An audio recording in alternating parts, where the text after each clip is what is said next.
नमस्कार, आप देख रहे हैं द लॉ एडवाइस और आज के हमारे इस खास सेगमेंट में हम आपके द्वारा भेजे गए कानूनी सवालों के जवाब देने जा रहे हैं। देश के अलग-अलग कोनों से हमारे पास कई महत्वपूर्ण प्रश्न आए हैं। चाहे वो नौकरी में हो रहे शोषण का मामला हो, मेडिकल लापरवाही हो, जमीन पे कब्जा, घरेलू हिंसा या फिर सरकारी योजनाओं में हो रही गड़बड़ियों का मुद्दा हो। हम कोशिश करेंगे कि सरल भाषा में आपको समझाएं कि इन मामलों में आपके अधिकार क्या हैं और आप कानून का सहारा कैसे ले सकते हैं।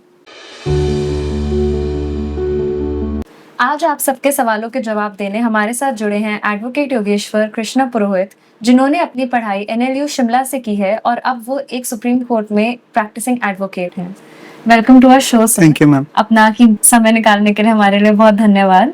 Thank you so much. तो आज हम आपसे ऐसे कुछ क्वेश्चंस पूछने वाले हैं जो कि जनरल पब्लिक ने पूछे हैं, जिनका हम कोशिश करेंगे कि बहुत ज्यादा लेमैन लैंग्वेज में यानी कि बहुत सरल भाषा में जवाब मिल सके, ताकि लोगों को समझ आ सके कि ऐसी रोजमर्रा की जिंदगी की प्रॉब्लम्स है वो कितनी आसानी से उनसे बाहर निकल सकते हैं, क्या उनके राइट्स हैं और क्या उनके पास लीगल एक्शंस लेने के लिए अवेलेबल है। Please ma'am, please.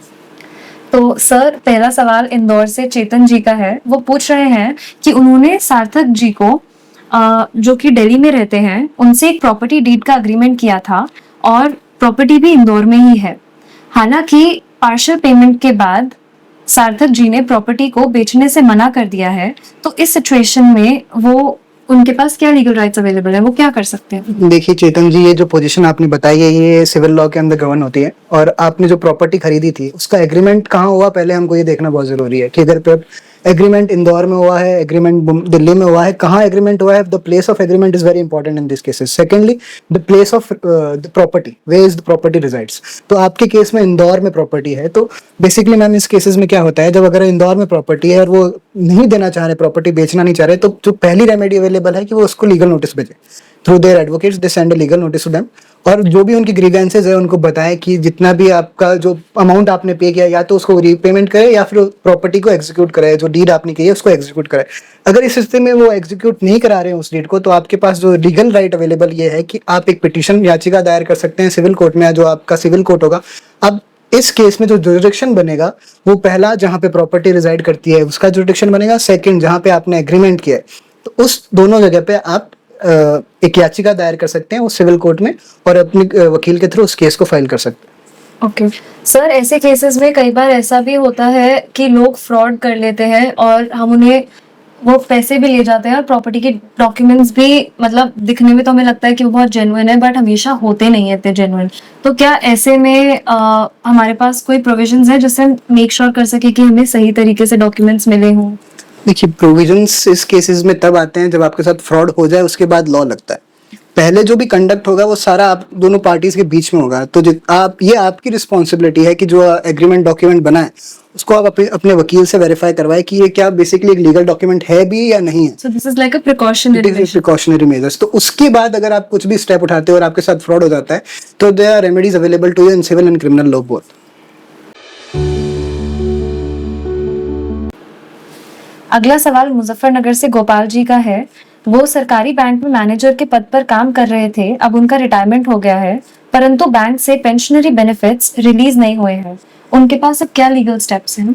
देखिए गोपाल जी, कोई भी सरकारी नौकरी में जाता है तो पहला बेनिफिट वो यही लेके जाता है कि उसको पेंशन मिलेगी, और जो सुप्रीम कोर्ट की गाइडलाइंस है और जो सुप्रीम कोर्ट के केसेस है वो ये बोलते हैं कि pension is right, it is not a bounty. मतलब आपको कुछ उधार में या कुछ आप पे एहसान करके चीज नहीं दी गई है, ये आपका अधिकार है जो आप न्यायिक रूप से प्राप्त कर सकते हैं।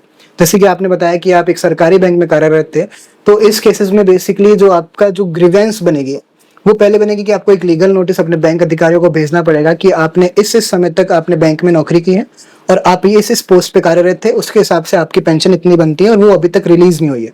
तो उसको with in certain period of time उसको रिलीज किया जाए, नहीं तो आप पे लीगल राइट या फिर जो लीगल राइट अवेलेबल है वो आप उसको असर्टेन करेंगे। तो आपने जब लीगल नोटिस भेजा तो मोस्टली इन केसेस में क्या होता है, बैंक रिलीज कर देती है, आपका जो भी पेमेंट होता है वो रिलीज हो जाता है अनटिल अनलेस आप पे कोई डिसिप्लिनरी एक्शन या फिर कोई क्रिमिनल केस ना चल रहा हो। अगर ये सब चीजें नहीं चल रही हैं तो और उन्होंने आपकी पेमेंट को भी रिलीज नहीं किया है, तो आप वर्कमैन की कैटेगरी में एक इंडस्ट्रियल ट्रिब्यूनल के अंदर केस फाइल कर सकते हैं और वहां पे याचिका दायर कर सकते हैं कि आपके जो पेंशनरी बेनिफिट्स हैं वो अवेलेबल कराए गए।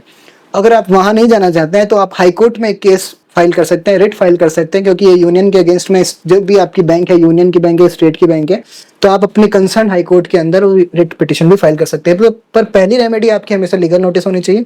सेकंड, आपको इंडस्ट्रियल ट्रिब्यूनल में जाना चाहिए। अगर वहां से आपको कोई रिलीफ नहीं मिल रहा है, then third you can go to the high court. ये बेसिकली एक हायरार्की है जिसके थ्रू कोई भी जो कि एलिजिबल है पेंशन रिसीव करने के लिए, इसके थ्रू जाके अपनी पेंशन्स ले सकते हैं। और दिस इज अ हायरार्की जिसको आप ओवरराइड यूजुअली नहीं कर सकते हैं। डेफिनेटली।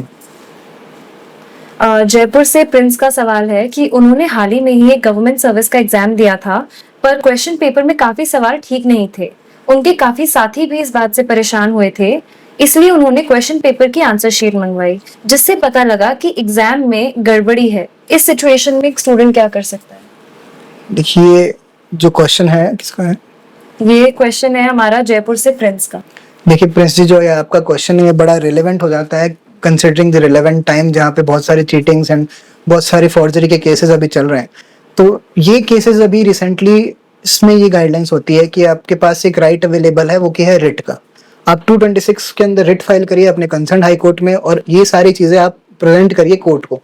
अब जैसे कि आप क्लेम कर रहे हैं कि आपके साथ गड़बड़ी हुई है, पर आपको पता नहीं है, यू आर नॉट श्योर, तो इस केसेस में आपको पहले हाई कोर्ट में जाना पड़ेगा। आपको बताना पड़ेगा कि क्या चीजें थी जो जिससे कि आपको लगता है कि गड़बड़ी हुई है। कोई क्वेश्चन गलत था, कोई क्वेश्चन रॉन्ग था, या फिर कोई क्वेश्चन ऐसा फैक्चुअली एग्जिस्ट ही नहीं करता है। अगर इन सब पे भी आंसर की उसको सपोर्ट कर रही है, तो उस केसेस में हाई कोर्ट उसको एग्जामिन करेगी, रिलेवेंट जो भी अथॉरिटी है उसको नोटिस इशू करेगी, and they will the case will go on and on. Sir, क्या ऐसे केसेस में यूजुअली स्टूडेंट्स को जब ऐसा कुछ होता है, गवर्नमेंट कई बार ऐसा भी करती है कि रिलैक्सेशन दे देती है, तो आपको नहीं लगता ये उनके लिए अनफेयर हो जाता है जिन्होंने उसको प्रॉपर तरीके से अटेम्प्ट भी किया? या आपको लगता है ये फेयर इसलिए है क्योंकि ये एनीवेज इंक्लूडेड नहीं था, तो ये मेजोरिटी को ज्यादा फायदा देगा? देखिए, कोर्ट कभी भी किसी को ऐसी रिलैक्सेशन नहीं देती है जिसकी वजह से किसी थर्ड पार्टी को हार्म हो। कोर्ट हमेशा रिलैक्सेशन या फिर इंटरिम रिलीफ तभी प्रोवाइड करती है जब किसी थर्ड पार्टी का केस वायलेट ना हो, और सेकेंडली जब आपका केस बहुत स्ट्रांग हो, प्रिमा फेसाई केस आपके पक्ष में हो और आप बैलेंस ऑफ कन्वीनियंस आपके फेवर में हो। अगर आपको इंटरिम रिलीफ दिया गया है, तो ये आप मान के चलिए मैम कि जो थर्ड पर्सन है उसका राइट प्रोटेक्ट करके ही आपको इंटरिम रिलीफ दिया गया है। आपको सडनली विद नोवेयर कहीं से आपको इंटरिम रिलीफ नहीं दिया जाता है। इंटरिम रिलीफ के कुछ प्रोविजंस हैं जो कि बेसिकली ये है कि आपके फेवर में एक प्रिमा फेसाई केस होना चाहिए, आपका बैलेंस ऑफ कन्वीनियंस आपका होना चाहिए, और जो थर्ड पॉइंट जो आपका क्वेश्चन है, किसी को इररिपेरेबल लॉस नहीं होना चाहिए। ना ही आपको होना चाहिए अगर आपको इंटरिम रिलीफ नहीं मिला, तो ना ही किसी थर्ड पार्टी को, या फिर जिस पार्टी के अगेंस्ट आपने केस किया है उसको इररिपेरेबल लॉस, यानी कि जो रिपेयर होने लायक ही नहीं है। अगर आपने इंटरिम रिलीफ दे दिया तो उस केस में जो बाकी के लोग हैं उनका केस इनफ्रक्चुअस हो जाएगा, वो रिलीफ आपको कोर्ट नहीं देती है। तो इंटरिम रिलीफ के केसेस में ये चीज होती है कि वो सारे as a collective, as a whole देख के दिया जाता है। तो इसमें यूजुअली स्टूडेंट्स का नुकसान भी नहीं होता है, और जिनको लग रहा होता है कुछ अनफेयर हुआ है, this is basically like a middle road. Basically इसमें क्या होता है, जैसे स्टूडेंट्स हैं, अब उन्होंने एग्जाम दिया, इसमें कुछ स्टूडेंट्स वो भी होंगे जो अगले साल के लिए इनएलिजिबल हो जाएंगे एज क्राइटेरिया की वजह से। तो हाई कोर्ट या फिर जो भी कोर्ट ऑफ लॉ है ये करते हैं कि उनको एक वेवर दे देती है कि they will grant a waiver कि आप नेक्स्ट एग्जाम में अपीयर हो जाइए till the pendency of this trial. तो एक वेवर मिल जाता है, फिर आप उस वेवर को यूज करिए। अगर आप उसमें पास हो जाते हो तो high court will give the benefit option to you, जो आप अवेल कर सकते हैं। सर, दिल्ली से एक अनोनिमस सवाल भी आया है हमारे पास। वो कहते हैं कि मेरे कुछ दोस्तों के साथ एक बार बहस होने के बाद उन्होंने मेरी सोशल मीडिया आईडी हैक कर ली थी और बिना मेरी परमिशन के कुछ कॉम्प्रोमाइज कंटेंट पोस्ट कर दिया था। अब मुझे अपनी आईडी का एक्सेस भी नहीं मिल रहा है जिससे मैं वो पोस्ट डिलीट कर सकूं। ऐसे में मुझे क्या करना चाहिए? क्या मैं अपनी आइडेंटिटी को कॉन्फिडेंशियल रखकर ये एक्शन ले सकती हूँ? देखिए मैम, जिनका भी ये क्वेश्चन है बड़ा अनफॉर्चुनेट क्वेश्चन है, क्योंकि ये ऐसा किसी के साथ नहीं होना चाहिए। बेसिकली आपकी प्राइवेसी जो कि आपको कॉन्स्टिट्यूशन प्रोवाइड करता है, आर्टिकल 21 के अंदर बेसिक राइट है जो हर किसी को मिलना चाहिए। उसके अंदर जो ये क्रिमिनल लॉज और ये सब चीजें तो आती हैं, पर ये जो एडवेंट ऑफ टेक्नोलॉजी है ये बड़ा इंपॉर्टेंट है, जो सीधा 21 को इफेक्ट करता है। जो आपकी सोशल मीडिया पोस्ट को जिन्होंने भी हैक किया है उन्होंने गलत किया है, बट अब इसमें हमारे पास क्या रेमेडीज अवेलेबल है। फर्स्ट, हमको डैमेज कंट्रोल करना होता है। कभी भी आपको ऐसी कोई भी सिचुएशन है तो आपको डैमेज कंट्रोल कैसे करना है कि जो भी आपके नोन पर्सन है, जो भी आपके फ्रेंड्स हैं, आप उनसे कांटेक्ट करिए, उनको सिचुएशंस बताइए, और आपकी कौन सी ऐसी पोस्ट जो वायरल कर दी है उन्होंने, जो इनअप्रोप्रिएट है, वो आप अपने दोस्तों से कम्युनिकेट करिए, और जितने भी अवेयरनेस फैला सकते हैं आप कि ताकि उस अकाउंट से आगे किसी से भी कोई कम्युनिकेशन ना हो, किसी भी तरीके का कोई अभद्र भाषा में किसी भी तरह का कुछ कम्युनिकेशन नहीं होना चाहिए। इसके लिए सबसे पहले डैमेज कंट्रोल आपको करना है। उसके बाद जो आपके पास लीगल राइट अवेलेबल है वो है कि आप साइबर क्राइम पोर्टल होता है, वहां पे अगर आपको एनोनिमस रह के करना है तो आपके पास आप ऑफ कोर्स ये बात है कि आप पुलिस में नहीं जा सकते, आपको एनोनिमस रहना है। तो आप साइबर क्राइम पोर्टल होता है जिसका लिंक मैम आपको प्रोवाइड करा देंगे, उस पोर्टल पे आप इसकी शिकायत दर्ज करा सकते हैं। सेकेंडली, आप किसी अननोन सोर्स के थ्रू या फिर किसी एक कलेक्टिव सोसाइटी के थ्रू, एनजीओस के थ्रू एक पुलिस में एफआईआर भी लिखा सकते हैं कि अगर आपको पता है कि किसने आपकी आईडी हैक करी है, किसने आपकी प्रॉपर्टी को इन्फ्लुएंस किया, प्राइवेसी को इन्फ्लुएंस किया, ये आपकी प्रॉपर्टी है। देखिए, ये बहुत इंपॉर्टेंट है समझना कि जो आपका सोशल मीडिया अकाउंट है वो आपकी प्रॉपर्टी है, it is infringement of a property. तो इस केसेस में आप केस फाइल कर सकते हैं। एक, अगर आपको एनोनिमस रहना है तो आप एनजीओ के थ्रू या फिर एज ए कलेक्टिव आप फ्रेंड्स लोग मिलके, ताकि उसकी आइडेंटिटी को रिवील ना किया, आप एक एफआईआर दर्ज करा सकते हैं उस कंसर्न पर्सन के अगेंस्ट जिसने ये किया है। तो बेसिकली इन केसेस में जो मेन ऑप्शन आपके पास अवेलेबल है वो ये है कि साइबर क्राइम पोर्टल पे जाइए। दूसरा, एक थर्ड ऑप्शन और अवेलेबल होता है, जैसे कोई भी सोशल मीडिया आपका प्लेटफॉर्म है, चाहे वो फेसबुक है चाहे इंस्टाग्राम है, इन सब की एक हेल्पलाइन नंबर्स होते हैं। आप उस हेल्पलाइन नंबर पे कॉल करिए, आप अपनी ग्रीवेंस रजिस्टर कराइए और उनको बताइए कि आपके साथ क्या क्या हुआ है। विद इन 24 to 25 आवर्स वो क्या करते हैं, उस पोस्ट को डिलीट कर देते हैं और उस अकाउंट को बैन कर देते हैं। तो ये सबसे बड़ा मेजर है आपको डैमेज कंट्रोल में। और उसके अलावा जो भी चीजें होती हैं, ये होती है कि आपको अपनी जो पासवर्ड्स हैं सिक्योर करके रखने पड़ते हैं, क्योंकि क्राइम बाहर बाद में स्टार्ट होता है, ये सेफ्टी हम पहले अपनी रखते हैं। हमको किसी को भी पर्सन को अपने पासवर्ड, अपनी आईडी शेयर नहीं करनी चाहिए, चाहे वो फाइनेंशियल ट्रांजैक्शंस की हो, चाहे वो सोशल मीडिया अकाउंट्स की हो। सर, जैसे आज के टाइम्स में आई थिंक ये बहुत ही ज्यादा रेलेवेंट क्वेश्चन है, बिकॉज चाहे अपकमिंग जनरेशन हो या फिर ओल्ड जनरेशन हो जो कि एक्चुअली अभी सीख रही है इन चीजों के साथ अकस्टम होना, लाइक ये चीजें इतनी ज्यादा रेलेवेंट हो गई हैं कि हम सब इस सब में अंदर घुस तो गए हैं, बट हमारे पास प्रिवेंटिव मेजर्स की उतनी नॉलेज नहीं है, बिकॉज जब तक अपने साथ नहीं होता हमें वो हमेशा एक डिस्टेंट स्टोरी ही लगती है, राइट? तो लाइक आई थिंक ये one of the most helpful questions होगा हमारी आज के इंटरव्यू का, because I think everybody somewhere down the line, छोटे स्केल पे बड़े स्केल पे has been through this, but उन्हें पता नहीं है क्या करना है, या फिर most of the time they are scared. Because if I talk about, हम इसमें जेंडर स्पेसिफिक नहीं हो सकते, लेकिन मोस्टली लोगों को डर लगता है इस बात से कि अगर मैं जाके कंप्लेन करूंगी घर वाले इन्वॉल्व ना हो जाए, because this is something that happens on a very personal level, not everybody is comfortable in sharing everything. तो I think this is somehow, इसमें कॉन्फिडेंशियलिटी और हमारी प्राइवेसी का अगर कंसर्न इतना ज्यादा acknowledged है, so I think this will help a lot of people in our generations lower and above. Adding to this only, ma'am, इसमें क्या होती है चीजें कि कोई भी लॉ या फिर कोई भी क्राइम जो है वो बाद में स्टार्ट होता है, पहले मेजर्स आते हैं इनको प्रिवेंट करने के, कि आपने कौन से मेजर्स लिए इन सब चीजों को प्रिवेंट करने के लिए, क्योंकि अल्टीमेटली फोन आपके हाथ में, आप उसको यूज कर रहे हो, आपने क्या ऐसे मेजर्स लिए जिससे आप प्रिवेंट कर सकते हो उन सब चीजों को। तो इसलिए हमेशा जो प्रिवेंटिव मेजर्स हैं वो सरकार ने अपनी गाइडलाइंस निकाल रखी है साइबर क्राइम पोर्टल पे, आप सब लोग जाइए, आप सब लोग उस गाइडलाइंस को फॉलो करिए। उसके अंदर सारी गाइडलाइंस ऐसी है जो ये सारे प्रिवेंटिव मेजर्स प्रोवाइड करती है, क्योंकि देखिए अगर आपकी एक बार प्राइवेसी इन्फ्रिंज हो गई तो वो एक मार्क छोड़ जाती है एक लॉन्ग टाइम तक आपके मेमोरी पे कि ये सब चीजें गलत हो गई है, और वो आपके कॉन्फिडेंस को शेक करती है। तो इन सब चीजों से बचने के लिए आप अपने प्रिवेंटिव मेजर्स लीजिए, और उसके बाद पुलिस तो है ही आपके लिए, वो बाद में आएंगी, सबसे पहले आप अपने आप को सुधारिए। Thank you sir. Sir, Uttar Pradesh के गोरखपुर से रफीक अंसारी का सवाल है। उन्होंने बताया कि उनके इलाके में धार्मिक आधार पर कुछ लोगों को सरकारी योजनाओं का लाभ नहीं दिया जा रहा है, जबकि उनके पास सभी वैलिड डॉक्यूमेंट्स भी हैं। उनका आरोप है कि ग्राम प्रधान भेदभाव कर रही है। रफीक पूछते हैं, क्या संविधान के तहत इस तरह के भेदभाव के खिलाफ वे कोर्ट में याचिका दर्ज कर सकते हैं? देखिए रफीक जी, जो आपके साथ हो रहा है सबसे पहले तो बड़ा अनफॉर्चुनेट है, क्योंकि इंडिया एक सेक्युलर कंट्री है, ये धर्म जात पात से ऊपर उठ चुके हैं हम लोग। कहीं इलाके हैं ऐसे जिसमें आज भी धर्म जात पात को देखा जाता है, but as a overall, as a whole, constitution of India जो आपको राइट्स प्रोवाइड करते हैं वो बहुत ऊंचे हैं इन सब चीजों से। जो भी आपके साथ हुआ है बड़ा अनफॉर्चुनेट है, बट इसमें मैं आपको एश्योर कर देता हूँ कि जो इंडियन कॉन्स्टिट्यूशन है वो आपको एम्पल अपॉर्चुनिटी, एम्पल पावर देता है इस डिस्क्रिमिनेशन के अगेंस्ट आवाज उठाने के लिए। अगर आपको ऐसा लग रहा है, क्योंकि देखिए ये आपका एप्रीहेंशन है, पहले आप अपने क्वेश्चन को समझिए कि ये आपका एप्रीहेंशन है कि आपके साथ ऐसा हो सकता है, देखिए कोई भी चीज सरकारी योजना का बेनिफिट सबको मिलना चाहिए, बट उसके अंदर भी टर्म्स एंड कंडीशंस होती है कि कितनी उनकी सैलरी है, क्या क्या उन वो कौन से बैकग्राउंड से आते हैं। ऐसा नहीं है कि आपके अगेंस्ट में कोई डिस्क्रिमिनेशन हुआ होगा, पर आपको अगर फिर भी लगता है, आपको एप्रीहेंशन है, तो इस केसेस में आप अपना जो डिस्ट्रिक्ट मजिस्ट्रेट है, जो कि आपके जिला कलेक्टर है, उनको आप एक लेटर लिखिए, उनको बताइए कि आपकी जो समुदाय है, आपका जो गांव है, वहां पे इस तरीके से जो ग्राम सरपंच है या ग्राम प्रधान है जिनके खिलाफ भी आप आरोप लगा रहे हैं, उनके उनके अगेंस्ट में आप कंप्लेंट दर्ज कराइए और उनको बताइए कि आप एक एलिजिबल कैंडिडेट हैं सरकारी योजना के, और उसके बाद भी आपको इसका बेनिफिट नहीं मिल रहा है। अगर जिला कलेक्टर इस केसेस में इंक्वायरी बैठाता है, अगर वो इंक्वायरी बैठाता है, वो भी एक लीगल इंक्वायरी होती है। ऐसा नहीं होता है कि वो एक सडनली कहीं से भी उनका उठा के लिए आता है, क्योंकि एलिगेशंस आपने एक सरपंच के आधार ऊपर लगाए हैं, जो कि सबसे छोटी इकाई है इस कॉन्स्टिट्यूशन के अंदर।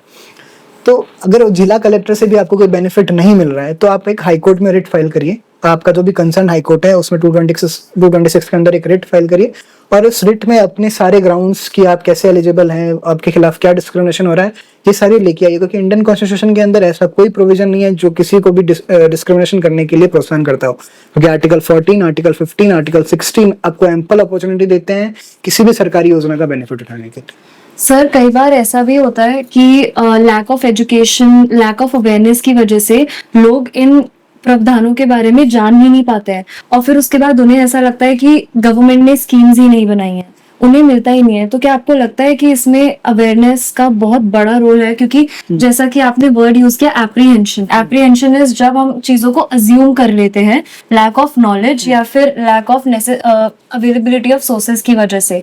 तो सर ऐसी सिचुएशंस में हम क्या कर सकते हैं कि मतलब जैसे किसी को पता ही नहीं है, अगर मैं जानती नहीं हूँ कि ये कलर ब्लू है तो मैं उसको कभी आइडेंटिफाई ही नहीं कर पाऊंगी। देखिए आपका जो क्वेश्चन है बड़ा वैलिड है, ऑन द पॉइंट है, क्योंकि अवेयरनेस फैलाना सबसे बड़ा इंपॉर्टेंट काम है। और ये जो अवेयरनेस जो होती है वो सरकार की रिस्पॉन्सिबिलिटी है कि सरकार इस अवेयरनेस को बढ़ाए। दूसरा जो रिस्पॉन्सिबिलिटी आती है वो आती है एनजीओस की, जो उस पर्टिकुलर एरिया में उस फील्ड में काम कर रहे हैं।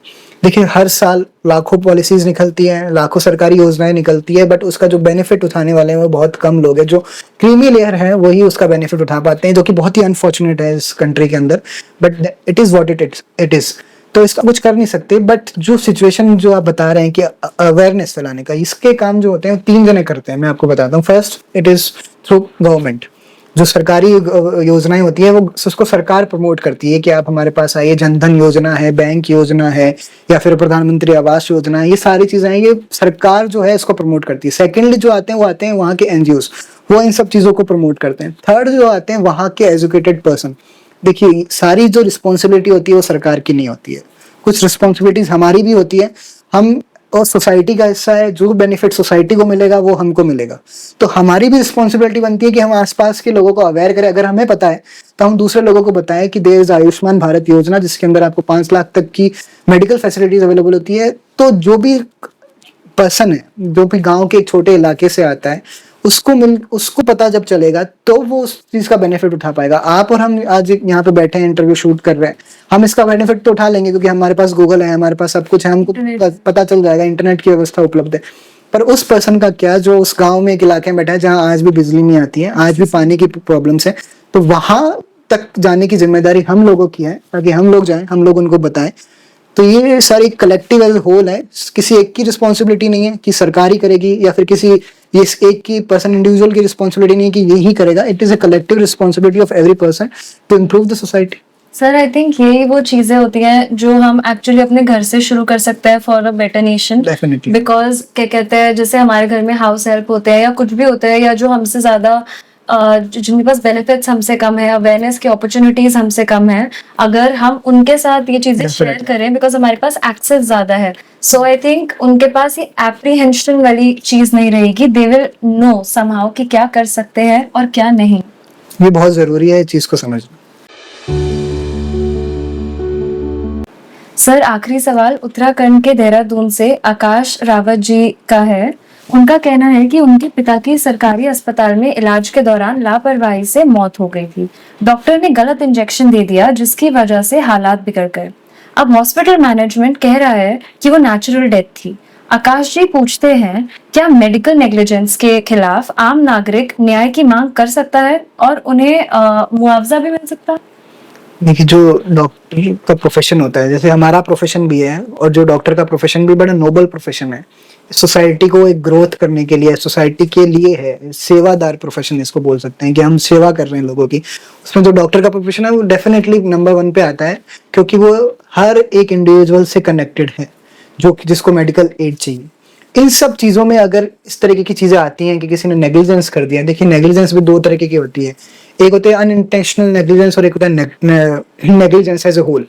तो इन चीजों में क्या होता है, आपने जैसे क्वेश्चन किया कि उनकी गलत इंजेक्शन लगा दिया, उस चीज को समझना पड़ेगा कि आपको कैसे पता चला कि इसने गलत इंजेक्शन लगाया, कि आपने कोई इसके बारे में इंक्वायरी करी या फिर किसी और डॉक्टर ने इसके बारे में अपनी ओपिनियन लिखी कि ये गलत इंजेक्शन था। सबसे पहले हमें एस्टेब्लिश करना पड़ेगा कि there is a negligence on doctors part. अगर नहीं होता है तो death is a natural thing, वो हो सकती है किसी को भी, बट अगर हमको नेग्लिजेंस प्रूव करना है तो हमें ये बताना पड़ेगा कि ये जो चीज थी एक्सपेक्टेड नहीं थी इस टाइप ऑफ पर्सन से जो डिग्री होल्ड करता है। बोला मैन बोली तो टेस्ट का कंसेप्ट इंडिया में कई सालों से है, जो सुप्रीम कोर्ट ने भी इस पर अपनी गाइडलाइंस दी है, जो यही बोलता है कि आपको पहले नेग्लिजेंस एस्टेब्लिश करनी है, secondly what is expected from a person who is doing that job. तो उसके बाद हम ये सोच सकते हैं कि मेडिकल नेग्लिजेंस हुआ कि नहीं हुआ है। जैसे फॉर सपोज इस केस में मेडिकल नेग्लिजेंस हुआ है, उन्होंने गलत इंजेक्शन लगा दिया था, इस केस में आपके पास रेमेडी क्या बनती है? इस केस में जो आपके पास रेमेडी, ये केस जो होगा वो कंज्यूमर प्रोटेक्शन एक्ट के अंदर गवर्न होगा। तो आप कंज्यूमर प्रोटेक्शन एक्ट के अंदर स्टेट कमीशन में केस फाइल कर सकते हैं। अब आप जिस अमाउंट का क्लेम कर रहे हैं उस अमाउंट पे बेस्ड होगा कि आप डिस्ट्रिक्ट कमीशन में जा रहे हैं, अब स्टेट कमीशन में जा रहे हैं, कि आप नेशनल कमीशन में जा रहे हैं। तो जैसे कि डेथ का मामला है तो इसमें अमाउंट डेफिनेटली बड़ा होगा, या फिर अमाउंट मैटर ही नहीं करता for that matter, but for that sake only कि इसमें अमाउंट बड़ा ही होगा। तो आप स्टेट कमीशन में जाएंगे, आप स्टेट कमीशन में जाइए, अपनी ग्रीवेंस रखिए, एक पिटीशन फाइल करिए कंज्यूमर प्रोटेक्शन एक्ट के अंदर, और फिर स्टेट कमीशन इस केस को टेक ऑन करेगा और फिर जो भी रिलेवेंट चीज उनको लगेगी, जो भी नेग्लिजेंस जैसे आप प्रूव करेंगे, उस बेसिस पे आपको रिलीफ मिल जाएगा। सर, जो इस टाइप के रिलीफ्स होते हैं ये यूजुअली आई थिंक तभी ग्रांट होता है जब सब सारी पार्टी सेटिस्फाई होती हैं, एंड लाइक जो देगा हमको ग्रीफ के लिए, मतलब जो कंपनसेशन हमें मिलेगा वो तभी मिलेगा जब ये एस्टैब्लिश होगा कि negligence on the behalf of the hospital हुआ है। अगर वो हम प्रूव ही नहीं कर सकते तो हम वो कभी क्लेम नहीं कर पाएंगे। इसीलिए मैं कह रहा हूँ कि आपको पहले नेग्लिजेंस को समझना पड़ेगा कि आप नेग्लिजेंस को प्रूव कैसे करोगे। जैसे आपका इनका जो क्वेश्चन है वो बताते हैं कि गलत इंजेक्शन दे दिया, तो इसमें इन सब चीजों को बतानी पड़ेगी कि क्या उनकी बीमारी थी, क्या डिजीज थी, कौन सा एक्सपेक्टेड ट्रीटमेंट था फ्रॉम अ डॉक्टर, कौन सी उसमें मेडिसिन लगती थी और कौन से उसमें इंजेक्शंस लगते थे, और वो क्या इंजेक्शन एक्सपायरी डेट के अंदर थे कि नहीं थे। This is a very important thing कि हमको ये सब चीजें समझनी पड़ेगी कि बीमारी क्या थी, बीमारी का इलाज क्या था और क्या इलाज किया गया। इन शॉर्ट अगर हम समझाया जाए तो अगर ये सब चीजों में वो फॉल नहीं करेगा, जैसे अगर किसी की बीमारी है और उसका वही एक्सपेक्टेड इलाज किया गया है जो कि दुनिया का कोई भी डॉक्टर करता है, फिर भी नेचुरल डेथ हो जाती है, तो that will consider as a natural death. उसमें फिर आप नेग्लिजेंस नहीं कर सकते इसको prove. So in order to claim negligence हमें ये प्रूव करना पड़ेगा कि on the half of the hospital और द पार्टी वहां पे नेग्लिजेंस हुई है, वहां पे जो नेसेसिटीज बेसिक साउंड माइंड में रखनी चाहिए थी उन चीजों का ख्याल नहीं रखा गया। Definitely that is the case, वरना आप क्लेम नहीं कर सकते। You have to establish the negligence on the part of the doctor. Sir, it was really grateful क्योंकि ये बहुत छोटी छोटी चीजें थी जिनके इनसाइट्स यूजुअली जो लोग लीगल फील्ड को बिलोंग नहीं करते और ये ज्यादातर लोगों के साथ होती है, तो लोगों को पता ही नहीं होता कि वो इन चीजों से अपने आप को एक्चुअली बेनिफिट भी करा सकते हैं।